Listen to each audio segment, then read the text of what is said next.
দোস্ত, রবিউল আউয়াল শুরু হয়ে গেছে, তাই না? শুরু মানে অনেক দূর হয়ে গেছে। আজকে তো 8 তারিখ না। যেহেতু মাস রবিউল আউয়াল, এই কেন্দ্রিক কিছু কাজ যেগুলো শরীয়ত সম্মত নয়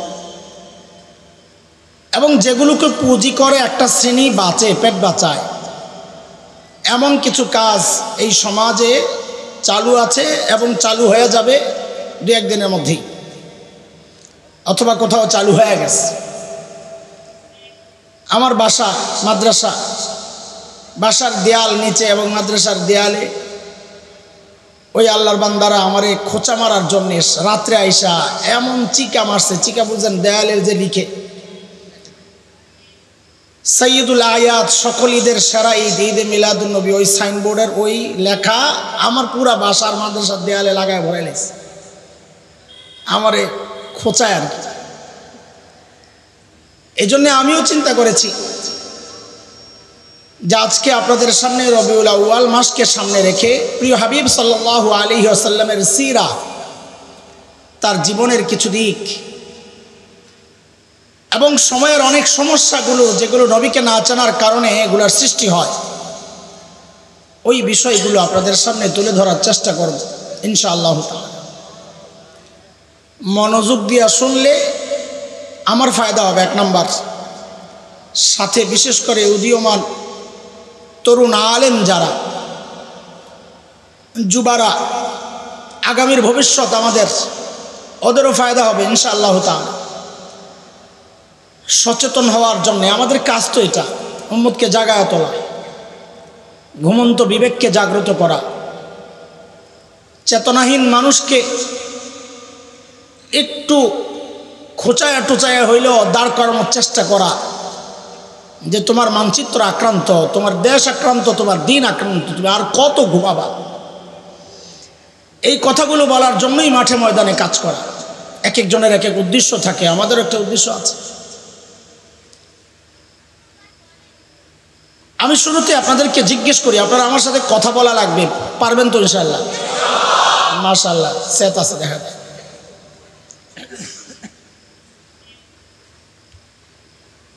শুরুতেই জিজ্ঞেস করতে চাই, আপনারা নবী চিনেন?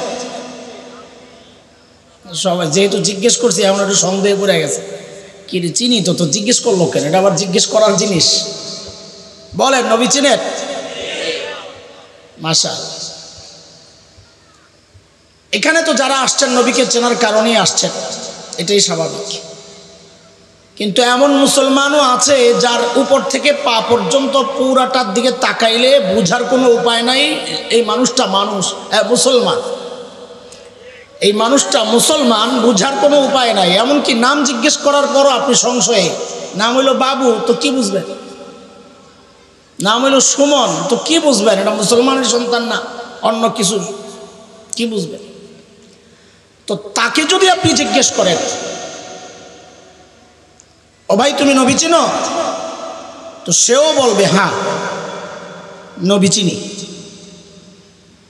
তো এটা বোঝার জন্য আমি একটা উদাহরণ শোনাই আপনাদেরকে।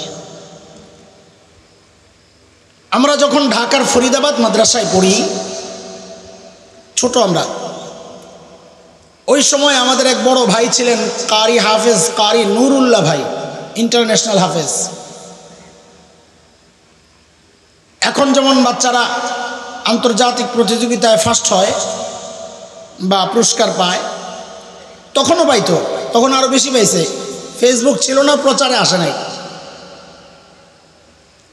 তো নুরুল্লাহ ভাই সবসময় বাছাইয়ে, ইসলামিক ফাউন্ডেশনে বাছাই হইতো, নুরুল্লাহ ভাই সবসময় বাছাইয়ে ফার্স্ট হইতো, কিন্তু ওনারে দিত না বিদেশ যাইতে। 2 নাম্বার যে হইতো তাকে পাঠাইতো। কারণ কি? কারণ হচ্ছে ওনার শারীরিক একটু সমস্যা ছিল, উনি খুব কাঁপতেন। আন্তর্জাতিক পরিমণ্ডলে দুর্বল কাউকে পাঠাইলে দেশের বদনাম হইতে পারে, এই জন্য ওনাকে পাঠাতেন না। তো 1 বছর নুরুল্লাহ ভাই ওই বাছাইয়ে অংশগ্রহণ করার জন্য যখন গেছেন, খতিব ওবায়দুল হক রহমতুল্লাহ আলাই ছিলেন বিচারকদের মধ্যে, বাইতুল মুকাররমের খতিব হিসাবে উনি বিচারক ছিলেন, পদাধিকার বলে। তো খতিব উবাইদুল হক রহমতুল্লাহ আলাই জিজ্ঞেস করতেছেন, নুরুল্লাহ তুমি কি আগের মতো কাঁপো? তো নুরুল্লাহ ভাইয়ের জবাবটা শোনার সময় আমার হাত এবং মুখের দিকে সবাই তাকাবে। নুরুল্লাহ ভাই কি জবাব দিস? খতিব সাহেব যখন জিজ্ঞেস করছেন নুরুল্লাহ আগের মতো কাঁপো, তো নুরুল্লাহ ভাই জবাব দিচ্ছেন, জি না হুজুর, আগের মতো কাঁপি না। আমার হাত দেখছেন? জি না হুজুর, আগের মতো। হাত কি কাঁপতেছে না স্থির? হাত কাঁপতেছে, কিন্তু মুখে বলতেছে আমি কাঁপি, আগের মতো কাঁপি। তো হাত বলতেছে একটা, মুখ বলে আরেকটা। ওই মানুষটাকে আপনি যদি জিজ্ঞেস করেন নবী চিনেন, তো মুখে বলবে হ্যাঁ নবী চিনি, কিন্তু ওর চুল বলে ও নবী চিনে না। ওর মুখ বলে সাফান সাফা, দাড়ি কাটা মুখটা বলে ও নবী চিনে না। ওর টাই শুট বলে ও নবী চিনে না। ওর বিবির গায়ে যেই পোশাক, ওই পোশাক বলে ওই নবী চিনে না। ও যদি নবী চিনত, তো বিবিকে হিন্দি সিরিয়ালের নষ্টা ভ্রষ্টা ওই নর্তকী বেশ্যাদের পোশাক পরাইতো না। ও যদি নবী চিনত, ও নিজের চুলকে ওই অমুসলিমদের স্টাইলে রাখতো না। ও যদি নবী চিনত, আলেমকে পিটাইতে চাইতো না। ও যদি নবী চিনত, তো আলেমকে বলতো আপনি ঘরে ঘুমান, আর বলতো গুলি চালাও তো আমার বুকে চালাও, আলেমকে মারা যাবে না।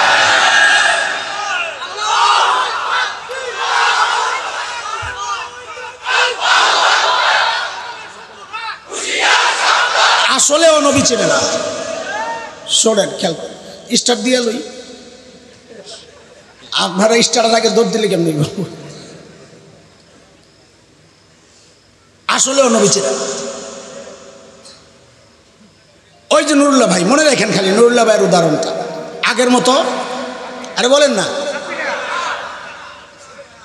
এই জন্যে আজকে আমি আপনাদেরকে শুরুতে একটু নবী চেনাবো ইনশাআল্লাহ। রাজি আছি? আচ্ছা, এর আগে বলেন আমাকে, আল্লাহ তাআলা আমাদের উপর কত নিয়ামত দিচ্ছেন? অগণিত, অসংখ্য। কুরআন আল কারীমের দুই জায়গায়, সূরা নাহল, সূরা ইব্রাহিম, এই দুই জায়গায় আল্লাহ এই কথাটা বলেছেন। আল্লাহ বলেন, وَإِن تَعُدُّوا نِعْمَةَ اللَّهِ لَا تُحْصُوهَا إِنَّ الْإِنسَانَ لَظَلُومٌ كَفَّارٌ।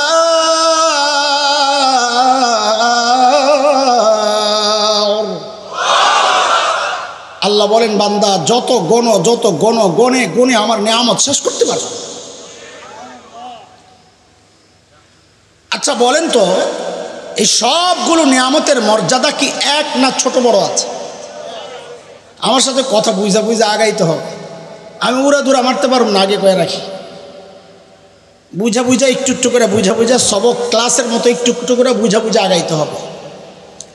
আমার ধরনটাও একটু বুঝা নেন আসলে, নাইলে তো আমি এদিকে আসি নাই। ধরন না বুঝলে একটু পরে বিরক্তি লাগতে পারে। আমার ধরনটা কি? বয়ানের এক একজনের একটা স্টাইল আছে, আমারও একটা স্টাইল আছে। আমার ধরনটার উদাহরণটা বুঝেন, তাইলে আপনার বয়ান বুঝতে সহজ হয়। বাড়িতে মেহমান আসছে, তো মেজবান বলে আপনি থাকেন, আমি একটু রাজুইর বাজার করে আসি। তো মেজবান বলে বাজারে যাইবেন, আপনাকে এলাকার বাজারটা আমি একটু দেখি। যাইবেন, চলে। তো বাজারে গেছে। এখন বাড়িওয়ালা হোস্ট মেজবান, সে একবার যায় গোশতের দোকানে, একবার মাছের, একবার তরকারি সবজি চাল ডাল, এক এক দোকানে এক এক কাজ। তো মেহমান বলে ভাই বাজার করবেন, ভালো কথা, আপনি এত দোকানে ঘুরেন কেন? তো মেজবান বাড়িওয়ালা বলে ভাই আমি কই ঘুরে, এটা তো আপনার বিষয় না, আপনি বাজার দেখতে আসছেন, আমার পিছনে থাকেন। বাজারের অনেক অলিগুলি আছে, হারায় গেলে শেষে খাওয়ান যাবে। আমি কই ঘুরি, এটা আপনার বিষয় না। আপনি দেখবেন খাবারের টেবিলে খানাটা ঠিক আছে কিনা। বাজার করতে হইলে নানান দোকানে ঘুরতে হবে। তা আমিও আপনাদেরকে নিয়ে শুরুতে বাজারে ঘুরব, নানান দোকানে যাব। আপনি বললেন না বেটা কই যায়, এটা আপনার বিষয় না। আপনি দেখবেন শেষে খাবার টেবিলে খানা ঠিক আছে কিনা। কথা বুঝে আসছেনি? হ্যাঁ, এটা শুনতে থাকেন, এবার হারায় যায় নাকি। বলেন সমস্ত নিয়ামতগুলোর মর্যাদা কি এক না বড় ছোট আছে? কোনটা বড় কোনটা ছোট কেমনে বুঝবে? মুফাসসিরিনে কিরাম এর কিছু মূল নীতি নির্ধারণ করেছেন। এর মধ্যে একটা মূল নীতি হচ্ছে, কোরআনে আল্লাহ তাআলা যে সমস্ত নিয়ামতের ক্ষেত্রে শব্দ মান ব্যবহার করেছেন, মান মানে ওলামায়ে কেরাম জানেন খোঁটা দেওয়া।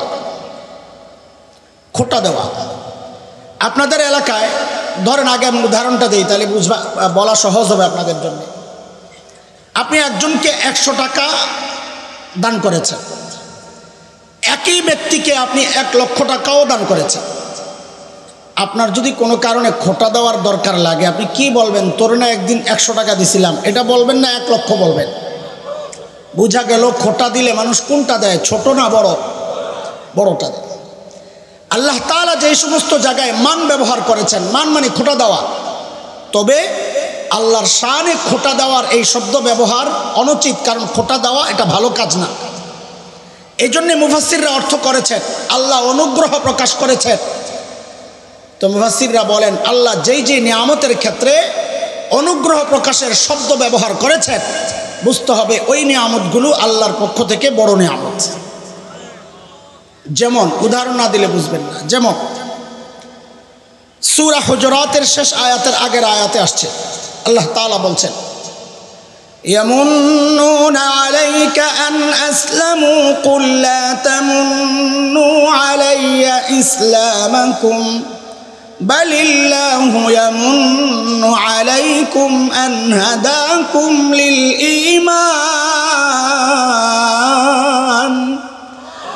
ইন কুনতুম সাদিকিন। আল্লাহ বলে, বান্দা আমি তোমাকে যত নিয়ামত দিছি, এর মধ্যে আয়াতের তর্জমা এটা না, ভাব কথা একটু বলছি। এর মধ্যে অন্যতম হচ্ছে আমি তোমাকে ঈমানের নিয়ামত দিয়ে একটা শ্রেষ্ঠ নিয়ামত তোমাকে দিছি। এই হলো একটা পাইলাম সেরা নিয়ামত, ঈমানের নিয়ামত। আরেকটা নিয়ামতের কথা আমি শুরুতে যে আয়াতে কারিমা তিলাওয়াত করেছি, ওই আয়াতে আল্লাহ বলেছেন, আল্লাহ বলছেন সূরা আলে ইমরানে আসছে, লাকাদ মান্নাল্লাহু আলাল মুমিনিনা ইয বা'আসা ফীহিম রাসূলান মিন আনফুসিহিম ইয়াতলু আলাইহিম আয়াতিহি ওয়া ইউযাক্কিহিম ওয়া ইউআল্লিমুহুমুল কিতাবা ওয়াল হিকমাহ وَإِن كَانُوا مِن قَبْلُ لَفِي ضَلَالٍ مُبِينٍ। আল্লাহ বলেন, ও মানুষ, ও ঈমানদারেরা, আমি আমার শ্রেষ্ঠ রাসূলকে তোমাদের রাসূল বানাইয়া আমি তোমাদের উপর একটা বড় দয়া করেছি। কাজী আখিরি পয়গম্বর সাল্লাল্লাহু আলাইহি ওয়াসাল্লামকে রাসূল হিসাবে পাওয়া, এটা আল্লাহর পক্ষ থেকে আমাদের জন্য একটা বড় নিয়ামত। এ পর্যন্ত বুঝছেন? চলেন সামনে, এবার বুঝি আমার নবী আমার জন্য কত বড় নিয়ামত। আমাদের বড়দের কথা, দুইটা উদাহরণ বুঝলে নবীকে চেনা সহজ হবে। এক উদাহরণ হচ্ছে, আমার নবী হচ্ছেন আকাশের মতো। কার মতো? আকাশের মতো মানে তুলনা কোন কারণে? আকাশের 7 স্তর, আমার নবীর মাথার চামড়াও ছিল 7। কথা কয় না? যা বলি সব ঠিক, হ্যাঁ জায়গায় হ্যাঁ বললেন, না এর জায়গায় না বললেন, সব আমার উপর ভরসা করে বসে থাকেন না। আমার নবীর মাথার চামড়া ছিল 7 ভাঁজ, তো নাড়া জোরে বলেন না কেন? আকাশের মতো মানে কি? আকাশটা যত বড়, আমার নবীর মাথাটাও ছিল অত বড়। না জোরে বললেন তো মানে কি? আমার নবী আকাশের মতো মানে কি? মানে হচ্ছে একটা ছোট্ট শিশুর চোখ যদি ঠিক থাকে, আকাশ যদি খোলা থাকে উন্মুক্ত, ওই শিশু আকাশের দিকে তাকালে আকাশ দেখবি কি দেখবে না? শিশুর বড়টা কিশোর যদি তাকায় দেখবি কি দেখবে না? কিশোরের বড় যুবক যদি তাকায় দেখবি কি দেখবে না? যুবকের বড় পৌরা যদি তাকায় দেখবি কি দেখবে না? এর বড় বৃদ্ধ যদি তাকায় দেখবেন কি দেখবেন না?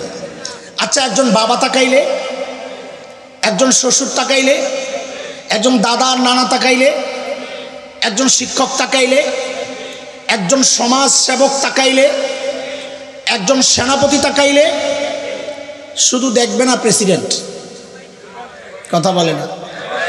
শর্ত আছে, চোখ ঠিক থাকতে হবে, আকাশ উন্মুক্ত থাকতে হবে।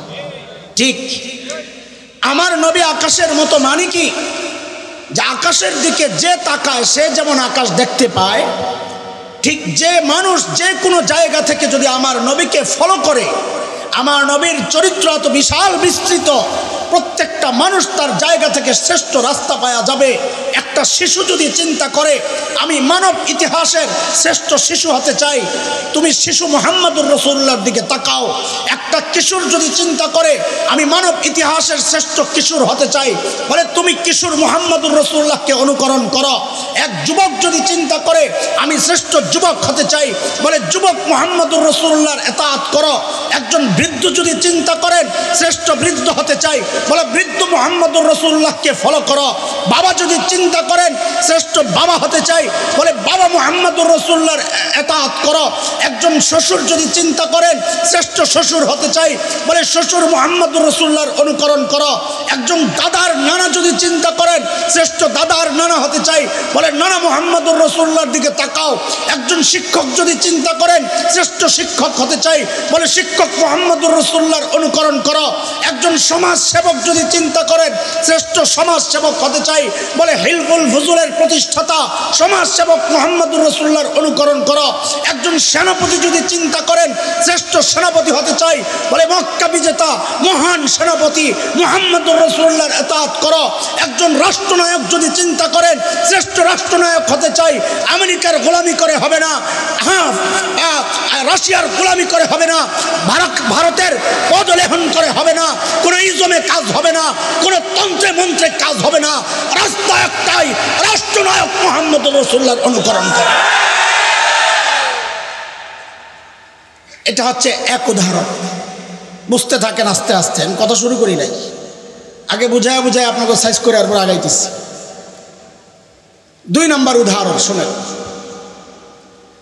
একজন বাবা অডেল সম্পদের মালিক, অডেল তো বুঝেন, হিসাব নাই, তার মাল কত, সম্পদ কত সে নিজেও জানে না।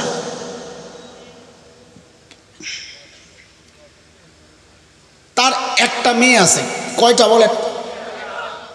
যারা মেয়ের বাপ ওরা জানে মেয়ে আর বাবার সম্পর্কটা একটু আলাদা। আর মেয়ে যদি হয় একটা তো সম্পর্ক তো আরো গরম, খুব আন্তরিক। আর মেয়ের বাপ যদি হয় টাকাওয়ালা, মাইয়ারও পাও জমিনে পড়ে না, বাপেরও পড়ে না। ঘটনাচক্রে মাইয়াটা খুব সুন্দরী, এইবার তো লাইন 440, তাকানোই যায় না, শখ করে কিরে বলা ভাই রিস্ক নিস না, মায়ের খাবি। জমিনে পাও পড়ে না, বহুত অবস্থা।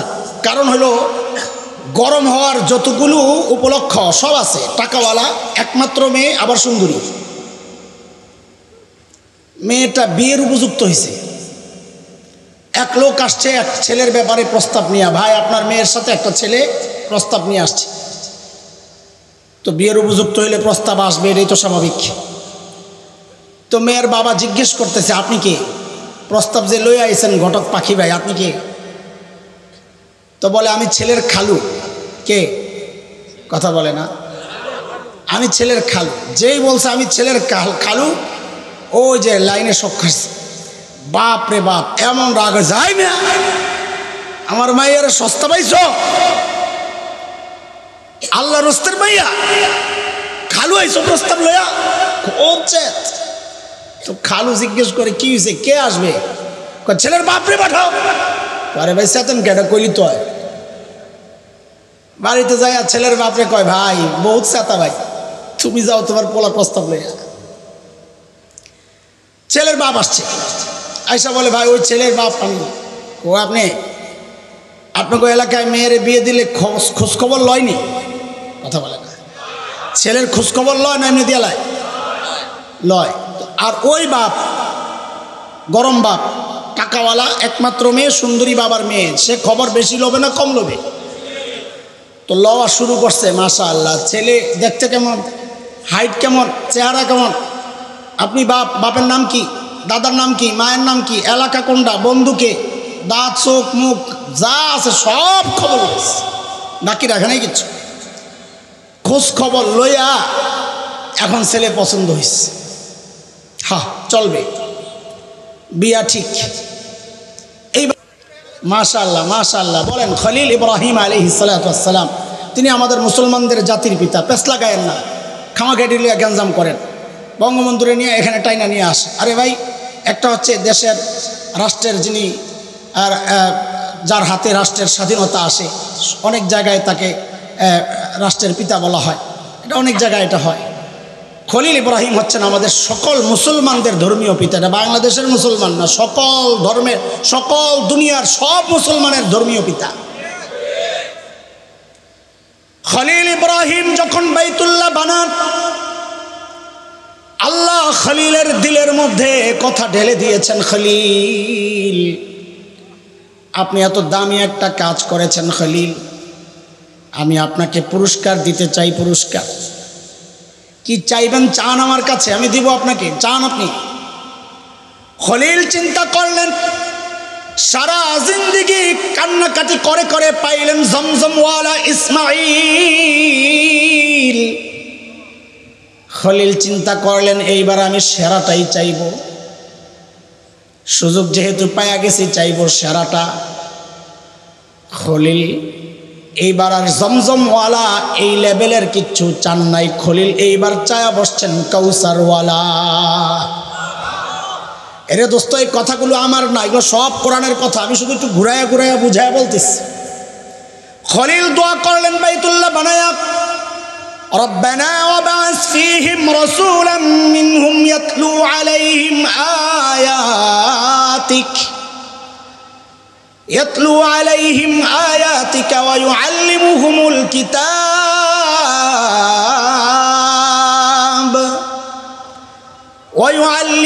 الكتاب والحكمة ويزكيهم إنك أنت العزيز الحكيم।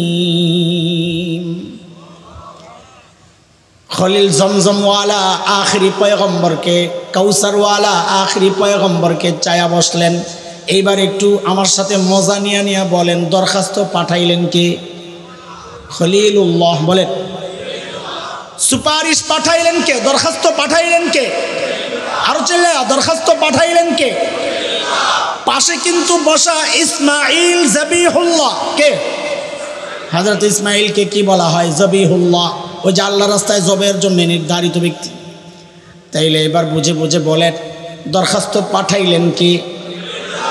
ওই দোয়ার মধ্যে আমিন বইলা যেন দরখাস্তের মধ্যে সুপারিশ করলেন জবিহুল্লাহ। বলেন আবার, দরখাস্ত পাঠাইলেন কি? সুপারিশ করলেন কি? যেই অফিসে বসে বসে ওই দরখাস্ত লেখা হয়েছে, পাঠানো হয়েছে, ওই অফিসের নাম বাইতুল্লাহ। বলেন আবার সুন্দর করে মিলায়া মিলায়া, দরখাস্ত পাঠাইলেন কে? সুপারিশ করলেন কে? অফিসের নাম কি? আল্লাহ বলেন, খলিল আমার খলিলুল্লাহ দোয়া করেছেন বাইতুল্লাহ বসে, জবিহুল্লাহ আমিন বলে সুপারিশ করেছেন, আমি আল্লাহ পাঠাইয়া দিলাম হাবিবুল্লাহ। নবী যান, আপনার বাপ আপনার চাইতেছে, প্রস্তাব আসছে, প্রস্তাব, আপনি যান যান, দুনিয়ায় যান, আপনার যাওয়ার সময়। তবে একটু অপেক্ষা করেন, আল্লাহ আটকাইছেন নবী। কেন? আপনারা তো আজকে টের পাইবেন না, সব হুজুর আগে আগে পড়ছে। কখনো কখনো এমন হয় প্রধান বক্তা আসতে দেরি হয়, যেমন আজকে আমার পরের প্রোগ্রাম ছিল কালকে, ওরা করতে দিবে না, প্রশাসনিক ঝামেলা, যাই হোক, এখান থেকে যাইতে যেতে দেরি হইতো। তো ওরা খালি অপেক্ষা করতো, হুজুর আসে না কেন, আসে না কেন, আসে না। তো মাঝে মধ্যে এমন হয় প্রধান বক্তা একটু জ্যামে আটকায়া যায়, তো আয়োজকদের সাথে যোগাযোগ থাকে, 10টায় আসার কথা, 10:30 বেজে গেছে, বলে ভাই একটু চালায় নেন, আমি জ্যামে আটকায় গেছি। তো আয়োজকদের পক্ষ থেকে আইসা আগের বক্তাকে কানে কানে বলে, হুজুর হুজুর একটু আটকায় গেছে, একটু চালায় নেন। যত বড় বক্তাই হোক এইরকম কানে কানে কান পড়া আসলে মেজাজটা খারাপ হয়ে যায়। কেন? তিনি একটা আলোচনার ফিনিশিং টেনেছেন। এখন নতুন করে কথা বলা মানে এলোমেলো কথা বলতে হবে, লাইনের কথা নাই, যত বড় বক্তাই হোক। শ্রোতারাও এখন সচেতন, চালাক, বুঝে যে হুজুরের কথাবার্তা এখন এলোমেলো চলতেছে। তখন শ্রোতাদের মধ্যে 3 শ্রেণী হয়। কয় শ্রেণী? শীতকালের কথা আর কি।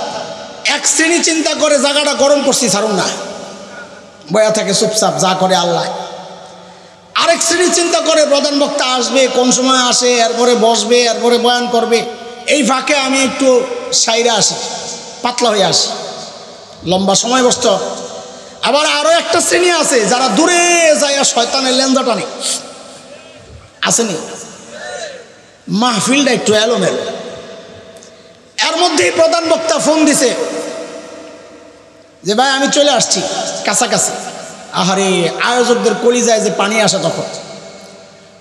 উপস্থাপক যিনি ঘোষক, তাকে দৌড়ায় পাঠায় দেয়, যায় একটা স্লোগান মার। উনি দৌড়ায় এসে মাইকটা রেখে প্রধান বক্তার আগমন, শুভেচ্ছা, স্বাগতম, লিল্লাহি তাকবীর, আল্লাহু আকবার। এই স্লোগান কেন দেয়? মাহফিলটারে জমানোর জন্য। কথা ঠিক আছে নি? তো মাহফিল জমে কারণ প্রধান বক্তা আসতেছে, মাহফিলটারে জমানো দরকার। ঠিক আমার নবী যখন দুনিয়ায় আসবে, আল্লাহ আমার নবীকে আটকাইছেন, নবী মাহফিলটা একটু এলোমেলো, আমি একটু স্লোগান দিয়া ঘোষণা দেওয়াইয়া মাহফিলটার একটু জমা এলে আপনি অপেক্ষা করেন। ঘোষণা কে দিবেন? আল্লাহ তাআলা হযরতে ঈসা আলাইহিস সালামকে দাঁড় করাইয়া দিয়েছেন, ও নবী ঈসা, ঘোষণাটা আপনি দিয়ে দেন। কোরআনের কথা আমি আগেই বলছি, আমি সবগুলো কথাই কোরআনের থেকেই বলবো, একটু ঘুরাইয়া বোঝানোর জন্য বলতেছি।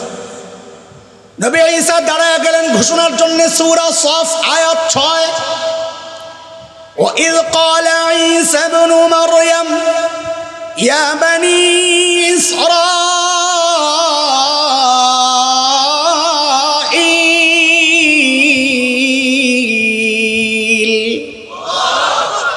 إِنِّي رَسُولُ اللَّهِ إِلَيْكُمْ مُصَدِّقًا لِمَا بَيْنَ يَدَيَّ مِنَ التَّوْرَاةِ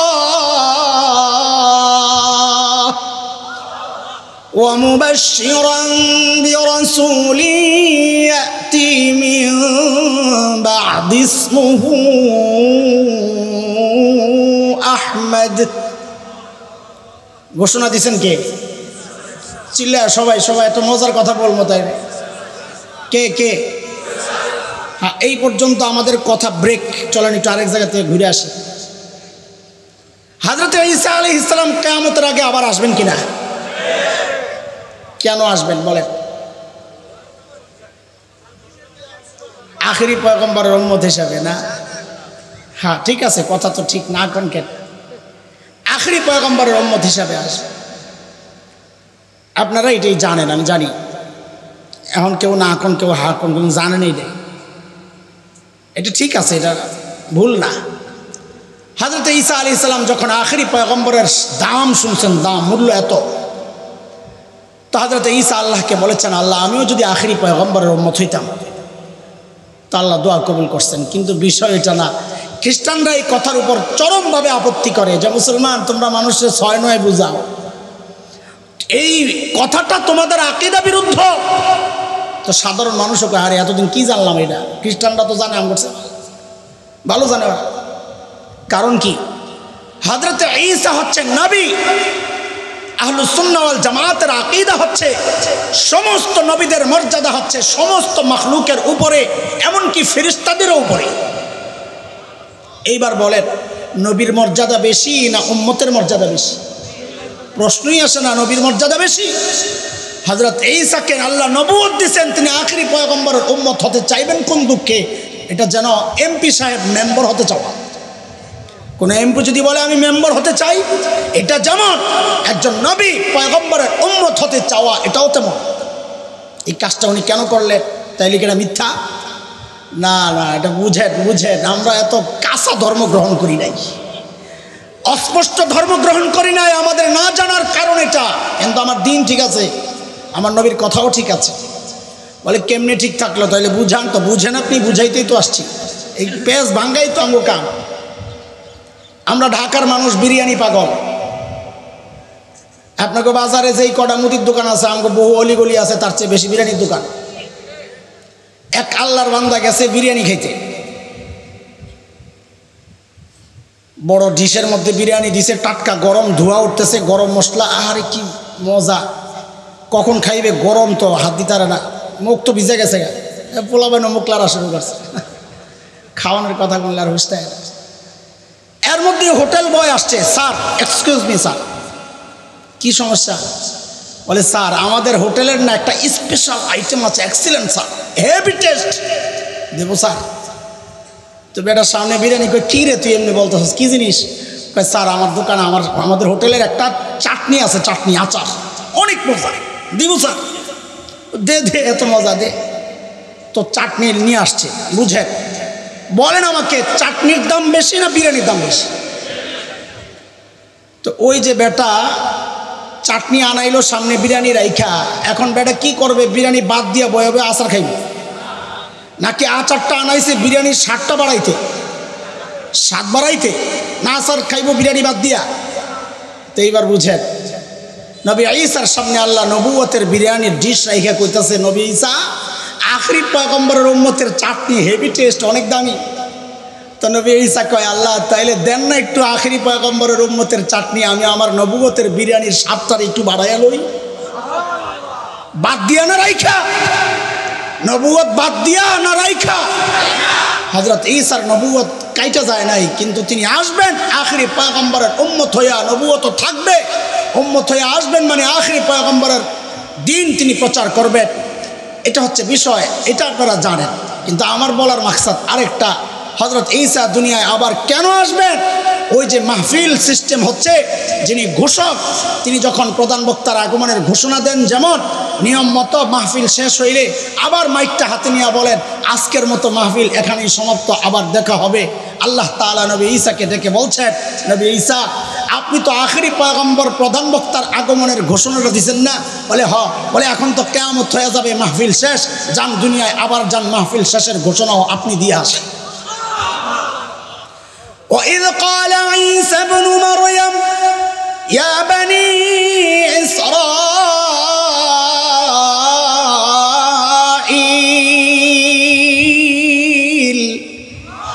إِنِّي رَسُولُ اللَّهِ إِلَيْكُمْ مُصَدِّقًا لِمَا بَيْنَ يَدَيَّ مِنَ التَّوْرَاةِ وَمُبَشِّرًا بِرَسُولٍ يأتي من بعد اسمه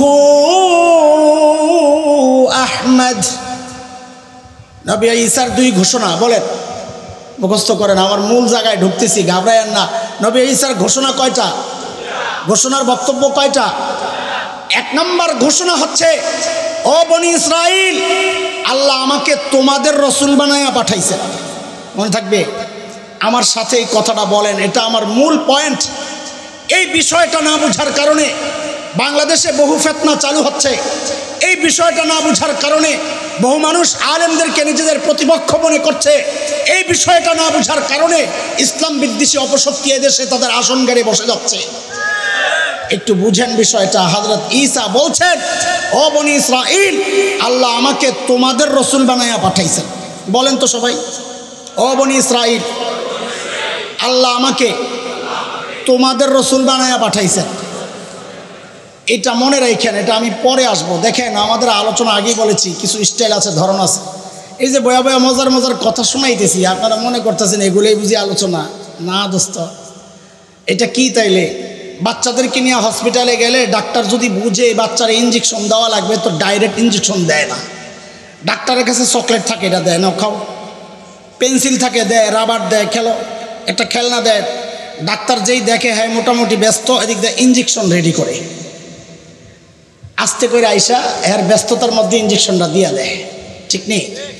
আমিও আপনার ঘরে এখন নবীর সম্মান দিয়া চকলেট আর আচার খাওয়াইতেছি। আমার সময় হলে আমি ঠিক ইঞ্জেকশন দিয়া দিব, অপেক্ষা করে। এখন চকলেট খাইতে থাকেন ভাই ভাই আস্তে আস্তে। নবী ঈসার এক নম্বর ঘোষণা, ও বনি ইসরাইল, আল্লাহ আমাকে তোমাদের রসুল বানায়া পাঠাইছেন। নবী ঈসার দুই নম্বর ঘোষণা, সুসংবাদ গ্রহণ করো, প্রধান বক্তা আসছেন আমার পরে, যার নাম হবে আহমদ। আল্লাহু আকবার। এরে দোস্ত, আমার নবীকে আল্লাহ যা দিয়েছেন তো সেরা জিনিস দিয়েই সাজায়া পাঠাইছেন। নাম দিয়েছেন তো দুইটা সেরা নাম। আমার নবীর এক নাম মুহাম্মদ, আর এক নাম আহমদ। আমার তো এলেম কালাম কম, তাও এই দুই নাম নিয়ে যদি কথা বলি রাত শেষ হয়ে যাবে। আর কি আজীব নাম! মুহাম্মদ মানে সবচেয়ে বেশি প্রশংসিত। কাফেররা কি নাম রাখছে আল্লাহ দেখেন। কাফেররা এই নাম লয়ে পড়ছে বেজালে। বাজারে যায় বলে মুহাম্মদ খারাপ লোকের কাছে যাইবা না। পাবলিক কয় যে সবচেয়ে বেশি প্রশংসিত আবার খারাপ হয় কেন? লাগছে নি বেজাল? হাদিসের কথা। আয়েশা সিদ্ধান্ত নিছে, এর নাম পাল্টা, এই নাম দিয়া চলবো না। কাঠমোল্লা লাগাইতে হইব, জঙ্গি লাগাইতে হইব, রাজাকার লাগাইতে হইব, যুদ্ধাপরাধী লাগাইতে হইব। তো নাম পাল্টাইছে, নতুন নাম দিছে মুজাম্মাম। কি নাম? মুজাম্মাম মানে সবচেয়ে নিন্দিত। তো বাজারে যায় বলতেছে, ওই মুজাম্মাম যে এর কাছে যাইবা না। 40 বছর চিনছে লোকটার নাম মোহাম্মদ। হঠাৎ করে কেউ মুজাম্মাম চিনে তো জিজ্ঞেস করে, ভাই মুজাম্মামটা কেনা? আল্লাহু আকবার। আল্লাহ কি নাম রাখছে? তুমি সারা জিন্দগি বদনাম করবা, দিন শেষে জিজ্ঞেস করা হবে, এই তুই কার বদনাম করছিস রে? বলে যিনি সবচেয়ে বেশি প্রশংসিত তার। বলে তোর মাথা ঠিক আছে নি? আল্লাহু আকবার। আমার নবীর আরেক নাম আহমদ। আহমদ মানে সবচেয়ে বেশি প্রশংসাকারী। আর কি চমৎকার নাম! অর্থ যেমন তেমন, শব্দটার সুরটা দেখলেই তো প্রাণ জুড়ায়া যায়, গবেষণার ভিতরে ঢুকলেই তো প্রাণ জুড়ায়া যায়। সমস্ত নবীদেরকে আল্লাহ দুনিয়ায় পাঠাইছেন ইবাদত শিখাইতে। কি শিখাইতে বলেন তো? ইবাদতের মধ্যে শ্রেষ্ঠ ইবাদত কোনটা? বলে না কথা। আল্লাহ তাআলা আমার নবীর নামটা দিয়েই তো নামাজটা সাজাইছেন। আপনি কি খেয়াল করেছেন কোনোদিন? আমার নবীর নাম আহমদ। আহমদ লিখতে অক্ষর লাগে 4টা, আলিফ, হা, মিম, দাল। একটা মানুষ যখন নামাজ পড়ে এই 4টা অক্ষরই তো দেখা যায়। মানুষটা যখন দাঁড়ায়া থাকে, যখন আহমদের আলিফটা দাঁড়ায়া রইছে। মানুষটা যখন রুকুতে যায় দেখেন হায়ের মাথাটা দাঁড়ায়া রইছে। মানুষটা যখন সেজদায় যায় যেন মিমটা শুয়ে আছে। মানুষটা যখন আত্তাহিয়াতুর সূরতে বসে দেখেন কি সুন্দর দালটা বসে রইছে। সুবহানাল্লাহ। আল্লাহ যা দিছেন সেরাটাই দিছেন। ভাষা দিছেন তো সেরা ভাষা, ইন্টারন্যাশনাল ভাষা। কোনটা? ইন্টারন্যাশনাল ভাষা আরবি। আপনারা কইলেন কোনটা? কোনটা? না ইংরেজি? ইংরেজি না ইন্টারন্যাশনাল? 2 হাত মাটির নিচে গেলে তো ইংরেজি চলে না, নাকি ফেরেশতারা জিজ্ঞেস করবে হু আর ইউ? কি জিজ্ঞেস করবে? মার রব্বুকা, আরবি না ইংরেজি? যেই ভাষা জমিনের নিচে চলে, যেই ভাষা আসমানের উপরে চলে, যেই ভাষা জান্নাতে চলবে, ওইটাই তো ইন্টারন্যাশনাল ভাষা। খেয়াল করে দেখো দোস্ত, ওই ভাষাটারেও আল্লাহ আমার নবীর নাম দিয়া সাজাইছেন। বলে মানি কি? বলে মানি বুঝো না? আরবি ভাষার প্রত্যেকটা অক্ষর আমার নবীর এক একটা নামের প্রথম অক্ষর। তুমি টান দিয়া দেখো। আপনি যদি আলিফকে টান দেন আমার নবী আহমদ। আপনি যদি বাকে টান দেন আমার নবী বাশীর। আপনি যদি তাকে টান দেন আমার নবী তাকি। আপনি যদি সাকে টান দেন আমার নবী আস-সাকিব, ধ্রুব তারা। আপনি যদি জিমকে টান দেন আমার নবী জামিল। আপনি যদি হাকে টান দেন আমার নবী হামিদ। আপনি যদি খাকে টান দেন আমার নবী খাতামুন নবিয়্যিন, যার পরে কেউ নবী নাই। আপনি যদি দালকে টান দেন আমার নবী দাইয়ান ইলাল্লাহ। আপনি যদি জালকে টান দেন আমার নবী জাকি, সবচেয়ে বেশি মেধাবী। আপনি যদি রাকে টান দেন আমার নবী রাহমাতুল লিল আলামিন। আপনি যদি জাকে টান দেন আমার নবী জাইলুল জান্নাত, দুনিয়ায় থাইকাই জান্নাত ঘুরে আসছে। আপনি যদি সিনকে টান দেন আমার নবী সাইয়্যিদুল বাশার, আমার নবী সাকিয়ে কাউসার। আপনি যদি শিনকে টান দেন আমার নবী শফিউল মুজনিবিন। আপনি যদি সদকে টান দেন আমার নবী সফিউল্লাহ। আপনি দদকে টান দেন আমার নবী দামিন, উম্মতের জিম্মাদার। আপনি যদি তকে টান দেন আমার নবী তয়্যিব, আমার নবী তাহির। আপনি যদি জকে টান দেন আমার নবী জাহির। বেদাতীরা বলে নবী গায়েব জানে, জাহের জানে, সব জানে। গায়েব জাননেওয়ালা একমাত্র কে দোস্ত? আপনি যদি আইনকে টান দেন আমার নবী আব্দুল্লাহ। বলে আমরাও তো আব্দুল্লাহ। বলে আমরা যে আব্দুল্লাহ আল্লাহ স্বীকার করছিনি। নবীটা হ্যাঁ আল্লাহ স্বীকার করছে। তুমি সূরা ইসরা পড়ো না, আল্লাহ বলছেন সুবহানাল্লাযী আসরা বিআবদিহি লাইলাম মিনাল মাসজিদিল হারামি ইলাল মাসজিদিল আকসা। আল্লাহ বলেন আমি আমার বান্দারে রাতের একটা অংশে মসজিদে হারাম থেকে বাইতুল্লাহর দিকে সফর করাইছি। আপনি কায়েমকে টান দেন, কায়েম মানে গুয়ুর। নবী বলেছেন আনা গিয়ারু মিনকুম, তোমাদের মধ্যে সবচেয়ে আত্মমর্যাদা আমার। আপনি যে ফাঁকে টান দেন, নবী ফারিক বাইনাল হাক্কি ওয়াল বাতিল, হক বাতিলের চূড়ান্ত পার্থক্যকারী। আপনি যদি কফকে টান দেন, আমার নবী কারিউল কোরআন, কোরআনের সর্বপ্রথম তিলাওয়াত করানেওয়ালা। আপনি যদি কাফকে টান দেন, আমার নবী কাফিলুল উম্মাহ, উম্মতের কাফিল, জিম্মাদার। আপনি যদি লামকে টান দেন, আমার নবী লাঈমুশ শাইতান, শয়তানের সবচেয়ে বড় নিন্দাকারী। আপনি যদি মিমকে টান দেন, আমার নবী মুহাম্মদ, আমার নবী মাহবুব, আমার নবী মুদ্দাসসির, আমার নবী মুজাম্মিল, আমার নবী মুস্তাফা সাল্লাল্লাহু আলাইহি ওয়াসাল্লাম। আপনি যদি ওয়াওকে টান দেন, আমার নবী ওয়াকিল। আপনি যদি নুনকে টান দেন, আমার নবী নাজির। আপনি যদি হাকে টান দেন, আমার নবী হাদি লিল আলম। আপনি যদি হামজাকে টান দেন, আমার নবী আল আমিন। আপনি যদি ইয়াকে টান দেন, আহারে মালিক কত মায়া করে ডাক দিয়েছেন, ইয়াসিন।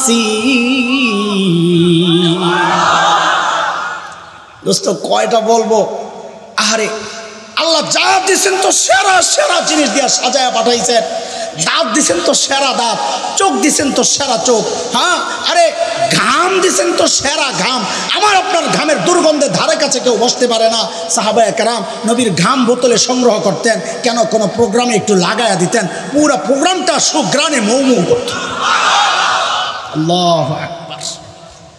আমার নবী যখন দুনিয়ায় আসেন, বরকত আর বরকত। হযরতে আমিনা বলেন, আমার দুলাল যখন আমার পেটে, আমি যখন জমজমের পারে যাই, পানি যদি নিচে থাকে আমি খেয়াল করতাম পানিগুলো আস্তে উপরে উঠা যায়। মক্কার মেয়েরা বলে, হালিমা আমরা পানি উঠায়া নিলে তারপরে তুমি যাইও, নাইলে আমাদের কষ্ট হয়, পানি নিচে চইলা যায়, তুমি চইলা গেলে। আহারে সহিহ হাদিসে আসছে হযরতে হালিমার কথা। আগেরটা আমিনা বললাম। হযরতে হালিমা নবী আলাইহিস সালামের দুধমা, তায়েফ থেকে স্বামী সহ আসছেন, গরিব মানুষ, দুর্বল বাহন। মক্কা থেকে এক ছেলে নিবে, মেয়ে নিবে, পয়সার বিনিময়ে লালন পালন করে। তায়েফ সুন্দর এলাকা, স্বাস্থ্যকর এলাকা। হযরতে হালিমা বলেন, আমরা গরিব মানুষ, আমাদের বাহন সবার পেছনে পেছনে যায়। মক্কায় যায় দেখি ধনী ঘরের ছেলে পেলে সব বন্টন হয়ে গেছে, সবাই লয়ে গেছে। শুনলাম একটা বাচ্চা শুধু বাকি, তার ঘরে কেউ যায় না আনতে। কেন? বাবা নাই, পয়সা পাওয়া যাবে না। হযরত হালিমা বলেন, আমি আমার স্বামীকে বললাম, খালি হাতে যাওয়ার চেয়ে চলেন ওই এতিম বাচ্চাটারে নিয়ে যাই। আসলে কপাল খুলছে, আসলে কপাল খুলছে। হযরত হালিমা বলেন, আমি যখন বোন আমিনার ঘরে যাই, আহারে চাঁদের টুকরার দিকে তাকায়া আর চোখ ফিরাইতে পারি না। আরে আল্লাহ কি চাঁদের টুকরা একটা বানায়া রাখছে। দৌড়ে যায়, যখন বুকে জড়ায় নেই, হযরত হালিমা বলেন, আমার কাছে মনে হলো ওই বাচ্চাটাও যেন আমাকে জড়ায়া ধরছে, ছাড়তে চায় না। আমি আমার স্বামীকে বললাম, বড় এক সম্পদ মনে হয় পায়া গেছি, চলেন, টাকা পয়সা লাগবে না। ও দোস্ত মুসলমান, খেয়াল করেন, খেয়াল করেন। হযরত হালিমা বলেন, আমি যখন বাহনে যায় উঠলাম, আমার কোরাইশি কলিজার টুকরা দুলাল আমার বুকে, আমার স্বামী সামনে যায় যখন বসে, অমনি বাহনটা ধপাস করে বসে পড়ছে। আমি অবাক হয়ে গেলাম। বাহনটা দুর্বল বটে, কিন্তু এত দুর্বল তো নাই, বাচ্চার ভারে বসে যাবে। আমাদেরকে তায়েফ থেকে আনছে। স্বামীকে বললাম, দেখি আপনি একটু নেমে দাঁড়ান তো। যেই না আমার স্বামী একটু নেমে দাঁড়ালেন, অমনি বাহনটা আবার লাফ দিয়ে দাঁড়ায় গেছে। লাফের নমুনায় আমার কাছে মনে হচ্ছে কিছু একটা হয়েছে, ঘটনা আসল এটা না। স্বামীকে আবার বললাম, আপনি আবার একটু উঠা বসেন তো দেখি। যেই না আমার স্বামী আবার সামনে উঠা বসলেন, এমনি বাহনটা আবার ধপাস করে বসে পড়ছে। হযরত হালিমা বলেন, আমি যা বুঝার বুঝে গেছি। আমার স্বামীকে বললাম, আপনি সামনে না বইসা পেছনে যায় বসেন তো দেখি কি হয়। বলে, যেই না আমার স্বামী সামনে থেকে নেমে পেছনে যায় বসলেন, অমনি বাহনটা লাফ দিয়ে উঠে এখন সবার আগে আগে দৌড়ায়। আল্লাহ দেখায়া দিছেন, হালিমা আমার নবী ছোট্ট শিশু, তাতে কি তাকে পিঠ দিয়ে বসা যাবে না? আমি তাকে সম্মান দিয়েছি। আরে মুসলমান, তুমি চিনলা না আল্লাহ কত ইজ্জত দিয়েছে? দাবি তো করো মুসলমান। নেতার জন্য জীবন দিতে প্রস্তুত, জীবন দাও মাঝে মধ্যে, কিন্তু বড় অবাক বিস্ময় ভরা চোখে আমাদেরকে দেখতে হয় আল্লাহওয়ালাদের এই জমিনে কিছু কিছু কুলাঙ্গার মাঝে মধ্যে আওয়াজ ওঠায় আমার নবীর বিরুদ্ধে, আমার নবীর ইজ্জতের চাদর নিয়ে টানাটানি করে।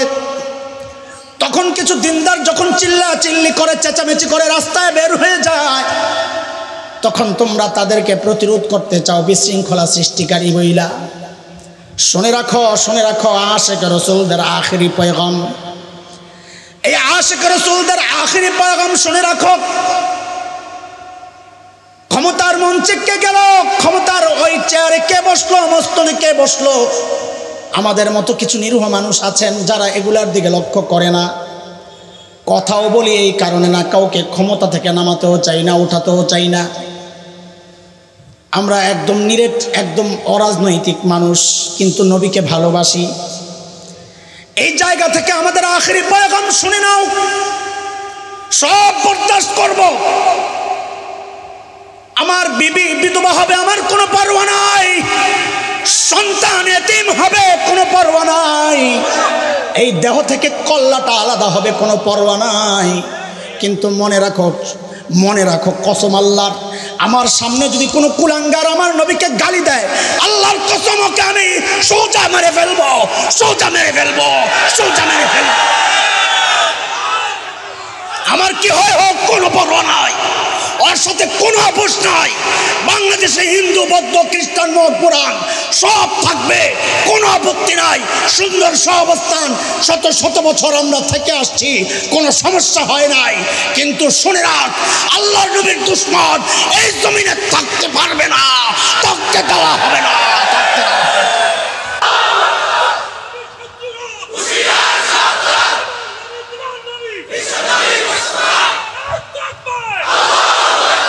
মুসলমান, আল্লাহর নবীর ইজ্জত রক্ষা করার জন্য তোমাকে বিএনপি ছাড়তে হবে।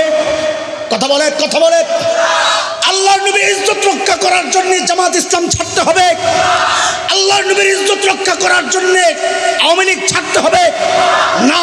ওটা ভোটের মঞ্চ, ওটা রাজনীতির মঞ্চ, কিন্তু তোমার আসল পরিচয় তুমি মুসলমান। এই জায়গায় তোমার দল নাই, দল মত নির্বিশেষে এক জায়গায় এক হয়ে দেখাও যে আমরা, আমাদের হাতের 5টা আঙ্গুল বিচ্ছিন্ন, কেউ আওয়ামী লীগ করে, কেউ বিএনপি, কেউ জামাত, কেউ হেফাজত, কেউ চরমনাই, কিন্তু খাওয়ার সময় আঙ্গুলগুলো এক জায়গায় এসে যায়। এই আওয়াজটা ওদেরকে শোনা দাও। আমরা দেশপ্রেমিক, মানচিত্র রক্ষায় আমরা বিচ্ছিন্ন বিক্ষিপ্ত থাকবো না। দিন রক্ষায়, শরিয়া রক্ষায়, আমার নবীর ইজ্জত রক্ষায় আমরা বিচ্ছিন্ন থাকবো না। একজোট হইয়া, একমত হইয়া, বুকে বুক মিলায়া আল্লাহর নবীর দুশমনদেরকে প্রতিরোধ করব, প্রতিরোধ করব ইনশাআল্লাহ। প্রস্তুত আছি ইনশাআল্লাহ। আল্লাহকে সাক্ষী বানাও, আল্লাহু আকবার। সব জায়গায় মিনমিন চলে না, বুঝেন কথা, সব জায়গায় মিনমিন চলে না। এটা আমার ঈমান, আমার রক্তের সাথে রাসূলের মহব্বত জুড়ে গেছে। প্রতিটা কণা ফোঁটা থেকে রবীন্দ্র নাম উচ্চারিত হয়। আমাকে পড়ে ফেলবা, ছায়ের প্রতিটা কণা থেকে আল্লাহর নবীর দুরূদ উচ্চারিত হবে ইনশাআল্লাহ। এটা আমাদের ঈমান। এই ঈমানের সাথে কোনো আপোষ করি নাই, করবো না ইনশাআল্লাহ। যুবক রাজি আছো ইনশাআল্লাহ? আল্লাহ কবুল করেন। আমি হযরত হালিমা যখন তায়েফের উদ্দেশ্যে রওনা দেন, সবার আগে আগে বাহন দৌড়ায়। তায়েফের মেয়েরা অবাক হয়ে গেছে, কিরে হালিমা, এটা তো ওই বাহন যেই বাহন সবার পেছনে পেছনে ছিল। কি এমন খাওয়াইলাই, বাহন এত শক্তি পাইল কোথায়? হযরত হালিমা বলেন, না রে পাগল, এটা বাহনের কোনো কারামতি না, এটা আমার কুরাইশি আদরের দুলালের কেরামতি। হযরত হালিমা যখন তায়েফ পৌঁছেন, হযরত হালিমা নিজে বর্ণনা করেন, আমার বকরিগুলা যখন মাঠে যায়, মাঠ থেকে যখন ফেরত আসে ওলানগুলো দুধে ভরা। অন্য মেয়েদের বকরির এত খবর নাই, দুধ নাই। মেয়েরা এসে জিজ্ঞেস করে, হালিমা বোন একটু দেখায় দাও না, তোমার বকরি কোন জায়গায় ঘাস খায়? ওই যে আমরা মোটা পোলাবাইন দেখলে বলি না, তোর বাপ কোন দোকানের চাইল খাওয়ায় রে। হালিমারে ওজায়া জিজ্ঞেস করে, তোমার বকরি কোন জায়গায় ঘাস খায় দেখায়া দাও। হযরতে হালিমা বলেন, এটা বকরির কোনো কারামতি না, এটা ঘাসের কোনো বরকত না, এটা আমার কুরাইশি মেহমানের বরকত। আরে দোস্ত, তুমি চিনলা না? জীবজন্তু পর্যন্ত নবীকে শ্রদ্ধা সম্মান করেছে, তুমি করলা না? হযরতে হালিমার ছোট্ট একটা মেয়ে সীমা, ছোট্ট বাচ্চা, বকরি চড়াইতে যায়। একদিন ফিরতে ফিরতে দেরি হয়ে গেছে। হযরত হালিমা খুব রাগ করছেন, হাই এত দেরি করলা কেন? মেয়ে মানুষ তো, বাচ্চা মানুষ, ভয় পেয়েছে। সীমা তো মাইন্ড করছে, কাম করি আবার বকা খামু, চলবে না, কামি আর যাবো না, তোমার বকরি তুমি সামলাও, আমি যাবো না।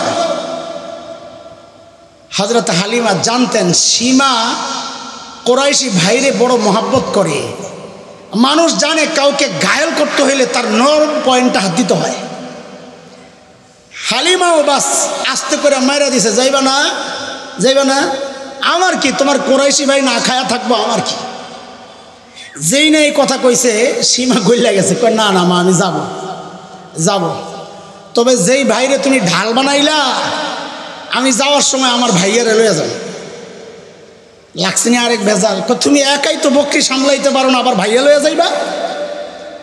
হযরতে সীমা বলেন, না রে মা, ওই যে আগের ঘটনা তোমাকে শোনাই নাই রে মা, আগে আরেক দিন যে নিয়ে গেছিলাম ভাইয়ারে, আমি আমার ভাইয়ারে বকে নিয়ে যখন চলছিলাম, জানো মা, বকরিগুলারে অন্য দিনের মতো ধরা লাগে নাই, ডাক দেওয়া লাগে নাই, সবগুলো লাইন ধরে ধরে আমাদের পেছনে পেছনে চলেছে। মাঠে গিয়া যখন আমি আমার ভাইয়ার চেহারার দিকে তাকায় রইছি, আরে কি চাঁদের টুকরা, কি সুন্দর, চোখ ফিরাইতে পারি না। মারে কখন যে দিন শেষ হয়ে গেছে আমার খবর নাই, আমি তাকাই রইছি। সন্ধ্যা হয়ে গেছে, হঠাৎ মনে হইল আলো আধারি, ভয় লাগছে। আরে আমার বকরিগুলা না জানি হারায় গেছে। উদ্বেগ, উৎকণ্ঠা আর ভয়ার্ত চেহারা যখন উপরের দিকে উঠাইছি, জানো মা কি দেখছি? দেখি আমি যেমন আমার ভাইয়ার চেহারার দিকে তাকায় রইছি, সবগুলো বকরি চারোদিক থেকে লাইন ধইরা আমার ভাইয়ার চেহারার দিকে অমনে তাকায় রইছে। আর দোস্ত মুসলমান, তুমি চিনলে না, আর কত বলবো? সোজা কথা, ওই যে পিছনে চলেন, আল্লাহ আমার নবীকে যা দিছেন তো সেরা সেরা জিনিস দিয়া পাঠাইছেন। কিতাব দিছেন তো সেরা কিতাব, আরে উম্মত দিছেন তো খাইরে উম্মা, সেরা উম্মত দিয়া দিছেন। দোস্ত দিছেন তো আবু বকরের মতো সেরা দোস্ত দিয়া দিছেন। সব সেরা সেরা জিনিস দিয়ে আল্লাহ আমার নবীকে দুনিয়ায় পাঠাইছেন। এই পর্যন্ত কথা বুঝে আসছিনি আপনাদের? কথা বলে না, বুঝলে সামনে আগানো যাবে না। মূল কথা বুঝছেন আপনারা? এক জায়গায় একটু পেঁচ লাগে, পেঁচটা আমি লাগাই, এরপরে জবাব আমারই দেওয়া লাগবে। পেঁচটা হচ্ছে ওই যে বাবা পিছনের, মনে আসেনি, গরম ফরফর্তি বাবা। আচ্ছা, এমন বাবা কোনো মেয়েকে এমন ছেলের কাছে বিয়ে দিবে যেই ছেলের বাড়িঘর নাই? বলেন বলেন, আপনারা দিবেননি? ওই বাবা তো বাদ, আপনারা দিবেননি আপনার মাইয়া বাড়িঘর ছাড়া কোনো ছেলের কাছে? কিন্তু হুজুর উদাহরণ তো দিলেন ওই বাবার সাথে, ঘটনা তো এখানে তাই হয়েছে। কি হয়েছে?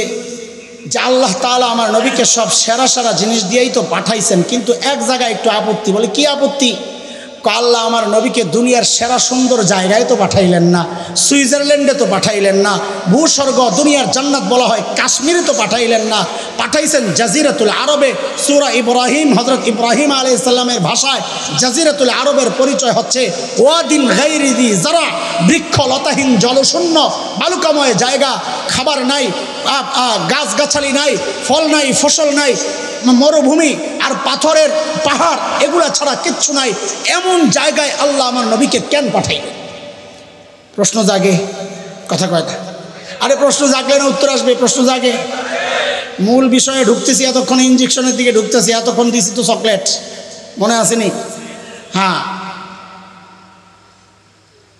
কই পাঠাইছেন আগে বলেন? জাজিরাতুল আরব। বলেন আমার সাথে শব্দটা। একটা সময় পর্যন্ত এই শব্দটা বলবেন, পরে চেঞ্জ করে আমি ওই জায়গায় আরেক শব্দ বসাবো, তখন ওইটা বলবেন। এখন বলেন, কই পাঠাইছেন? কোথায় পাঠাইছেন? জাজিরাতুল আরব।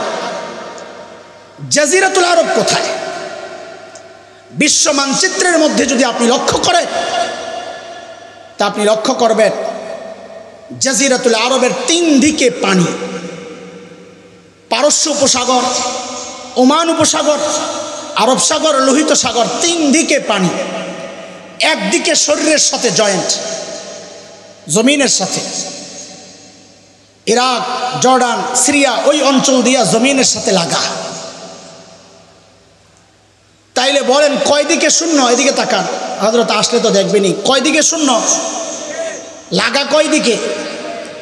যেন মানব দেহে যে হার্ট আছে, কলব, এই কলবের অবস্থানটা যেমন 3 দিকে শূন্য, একদিকে লাগা, ঠিক জাজিরাতুল আরবের অবস্থানটাও বিশ্ব মানচিত্রে এই কলবের মতো। একে নিয়ে আসে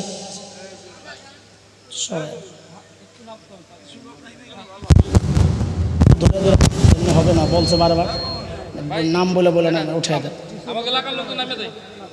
এমনি বললে আমভাবে বললে হবে না, কেউ নামে না, সবাই মনে করে আমি গুরুত্বপূর্ণ ব্যক্তি, কেউ নামতে চায় না। যুবকদেরকে বলেন নেমে যায়, ভাই যুবকরা নেমে যাও, বয়স কম নেমে যাও।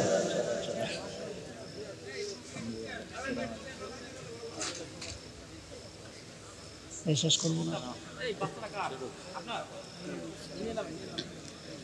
আচ্ছা, আমি মূল কথা সংক্ষেপে শেষ করে দিব, ভাই আসছেন যেহেতু। ইঞ্জেকশন বেশি দেওয়া যাবে না, কোনো রকম একটা যদি দেওয়া যায়, খেয়াল করেন। হ্যাঁ, চেয়ারে আচ্ছা, আমি আগেই বলেছি আপনাদের কাছে শুরুতেই, লম্বা সময় দেখা সাক্ষাৎ নাই, ভাই আর এক লাইনে, আমি আমার আরেক লাইনে, কিন্তু আমাদেরকে সে ছোটোবেলা থেকেই আদর করে করে বড় করছে। আমাদের মহল্লায় আমরা যেখানে ছিলাম, ভাই ওখানে লেখাপড়া করছেন, ওখানে ছিলেন লম্বা সময়, আব্বা খুব আদর করতেন, অনেক সুন্দর গজল গাইতেন, নাচ গাইতেন, মানুষের প্রাণ জুড়ায় যেত। তো তখন থেকে আমাদের বাসায় একদম ছোটোবেলা থেকে আমার বাচ্চাদের সবার খুব মহব্বতের মানুষ। তো সেই জন্যই ওই যে শুরুতে বলেছি যে হ্যান্ডবিলটা আমার কাছে খুব লাগতেছে। আল্লাহ তাআলা আমার ভাইয়ের মর্যাদা আরও বাড়াইয়া দেন। ভাই যেহেতু আসছেন, একটু কথা আমি বলে শেষ করতেছি। তো আবারও বলেন আপনারা, পেছনের কথায় আসেন, নবীকে আল্লাহ তাআলা আমার নবী আলাইহিস সালামকে কই পাঠাইছেন? জাজিরাতুল আরবের অবস্থানটা হচ্ছে 3 দিকে পানি, একদিকে লাগা। ঠিক মানব দেহে মানুষের যে হার্ট আছে, এই হার্টের যেই অবস্থান 3 দিকে শূন্য, একদিকে লাগা, ঠিক হার্টের মতো। এই জন্যে ভূবিজ্ঞানীরা জাজিরাতুল আরবের নাম দিয়েছেন জিওগ্রাফিক হার্ট। মানচিত্রের, গোটা মানচিত্রের হার্ট এটা জাজিরাতুল আরব। এইবার আগের শব্দ আমি বলেছি, একটা নির্দিষ্ট টাইম পর্যন্ত জাজিরাতুল আরব বলবেন, এরপর এটা বাদ দিয়ে আরেক শব্দ বসাবো। এখন বলেন আল্লাহ আমার নবীকে কই পাঠাইছে? হ্যাঁ, এখন থেকে বলেন জাজিরাতুল আরব বাদ, এখন থেকে বলেন আল্লাহ আমার নবীকে দুনিয়ার হার্টে পাঠাইছে। বলেন কই পাঠাইছে? কই পাঠাইছে? দুনিয়ার হার্টে পাঠাইছে। এবার একটু একটু করে বুঝেন, হার্টে কেন পাঠাইলেন আল্লাহ? ওই সুন্দর জায়গাগুলো সুইজারল্যান্ড, কাশ্মীর, ওখানে না পাঠাইয়া ওয়াদিন গায়রি জি যারা, বৃক্ষলতাহীন জলশূন্য বালুকাময় জায়গা, তবে হার্টে কেন পাঠাইছেন? মনে রাখেন, আমার নবী হচ্ছেন একমাত্র বিশ্ব নবী। বলেন কথাটা, একমাত্র বলতে হবে, খালি বিশ্ব নবী না। আমার নবী কি? বলেন একমাত্র বিশ্ব নবী। আল্লাহ আমার নবীকে হার্টে পাঠাইছেন কেন? এবার একটু সূক্ষ্ম কথা মনোযোগ দিয়ে বুঝেন। আমার নবী দুনিয়ায় আসার আগ পর্যন্ত যত দার্শনিক জগতে ছিল, গ্রিক দর্শন, রোমান দর্শন, ব্যাবিলিয়ন, ইরাকি, মিশরি, যত প্রাচীন দর্শনের দার্শনিক ছিল, সবার বক্তব্য ছিল মানুষকে নিয়ন্ত্রণ করে তার ব্রেন। কে? ব্রেন। সর্বপ্রথম উম্মি নবী, মানবতার শিক্ষক মুহাম্মদুর রাসূলুল্লাহ সাল্লাল্লাহু আলাইহি ওয়াসাল্লাম দুনিয়ায় এসে ঘোষণা দিলেন, না, মানুষকে তার ব্রেন নিয়ন্ত্রণ করে না, মানুষকে নিয়ন্ত্রণ করে তার হার্ট। আলহামদুলিল্লাহ, আজকের চিকিৎসা বিজ্ঞানীরা স্বীকার করতে বাধ্য হয়েছে, হ্যাঁ, মানুষকে তার হার্ট নিয়ন্ত্রণ করে। ব্রেন ফেল করলে মানুষ বাঁচে, হার্ট ফেল করলে আর বাঁচে না। নবী ঘোষণা দিলেন, আলা ইন্না ফিল জাসাদি মুদগাহ ইযা সালুহাত সালুহাল জাসাদু কুল্লু ওয়া ইযা ফাসাদাত ফাসাদাল জাসাদু কুল্লু আলা ওয়া হিয়াল কলব। সারা জিন্দেগি পিসাবরা এই হাদিস দিয়ে ওয়াজ করছে, খেয়াল করেন। নবী বলেন, এরে আমার উম্মত, মানব দেহের মধ্যে একটা গোশতের টুকরা আছে, ওইটা যদি ঠিক থাকে পুরা বডি ঠিক, ওইটা পচন ধরলে বডিতে পচন ধরে। এটা ওয়াজ করছে পিসাবরা। কারা? ওনাদের কাজ হার্ট নিয়ে কাজ করা। আত্মশুদ্ধির মেহনত করেন, ওনারা এই হাদিস ব্যবহার করেন খুব। আমি এই হাদিস ব্যবহার করছি অন্য জায়গায়। কোন জায়গায় খেয়াল করেন, আওয়াজ নাই শেষ করতেছি তাড়াতাড়ি। কোন জায়গায় খেয়াল করেন, আল্লাহ তাআলা আমার নবীকে হার্টে কেন পাঠাইছেন? ওই যে নবী বলেছেন হার্ট ঠিক তো বডি ঠিক। আল্লাহ যেন বলছেন, ও নবী আমার, আপনি যেহেতু বিশ্ব নবী, একসাথে গোটা দুনিয়ায় দ্বীনের প্রচার করা আপনার পক্ষে কঠিন হয়ে যাবে, আপনাকে আমি হার্টে পাঠাইলাম। আপনি হার্ট জাজিরাতুল আরবে মেহনত করেন, হার্ট ঠিক হয়ে গেলে গোটা দুনিয়ার বডি ঠিক হয়। এর চরম বাস্তবতা হচ্ছে আজকের আরব বিশ্বের ইমান, বিশেষ করে যারা শাসক শ্রেণী, তাদের ইমান আকীদায় পচন ধরেছে। এর ফলাফল হচ্ছে গোটা দুনিয়ার মুসলমানদের ইমানে পচন ধরেছে। কসম আল্লাহর, আজও যদি আরব বিশ্বের শাসকরা মুসলমান ঠিক হয়ে যায়, এখনো গোটা দুনিয়া শাসন করবে মুসলমান।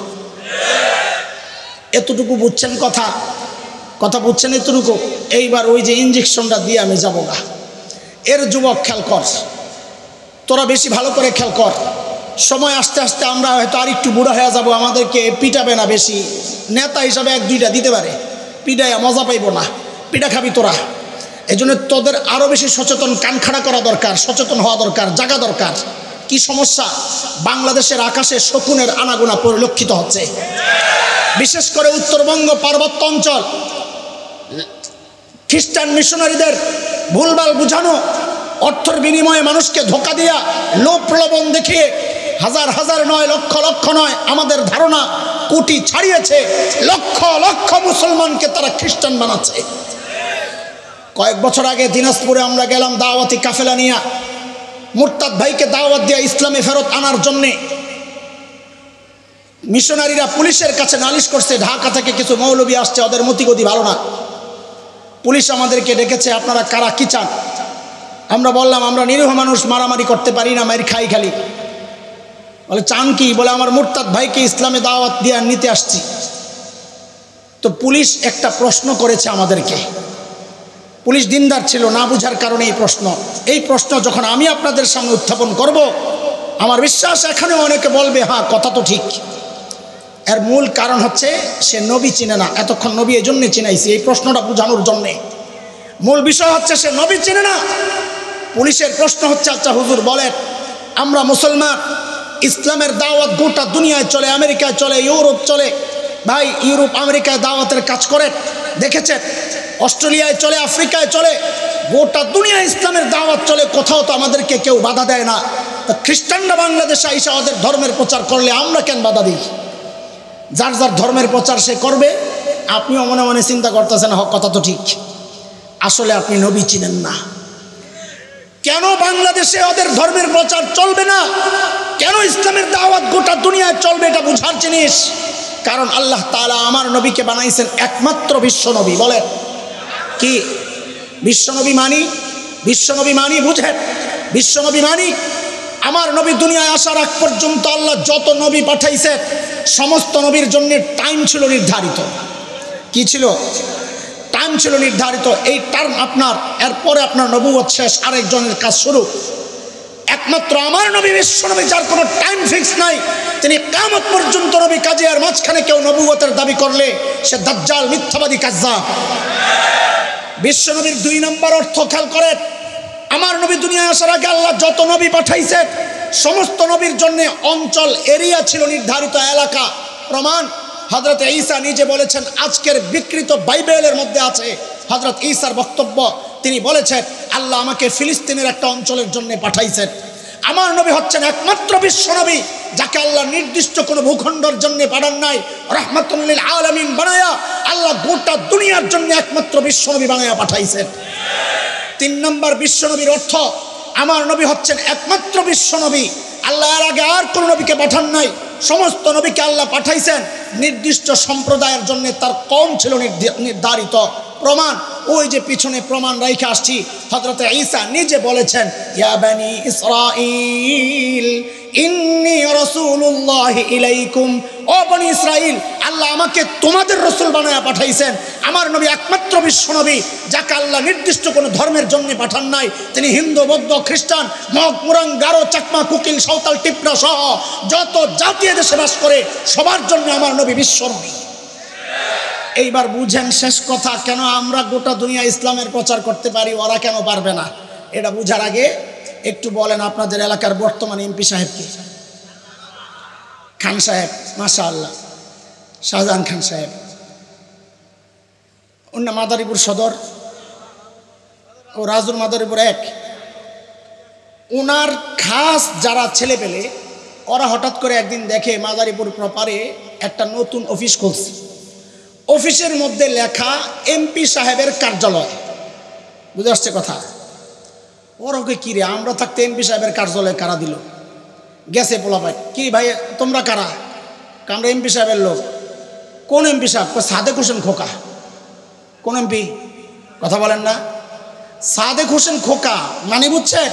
সাদেক হোসেন খোকার এমপির টার্ম আউট হয়েছে 15 বছর আগে। কত শেষ হয়েছে? নি এমপি ছিলেন কবে? 15 বছর আগে, এখন মারা গেছে।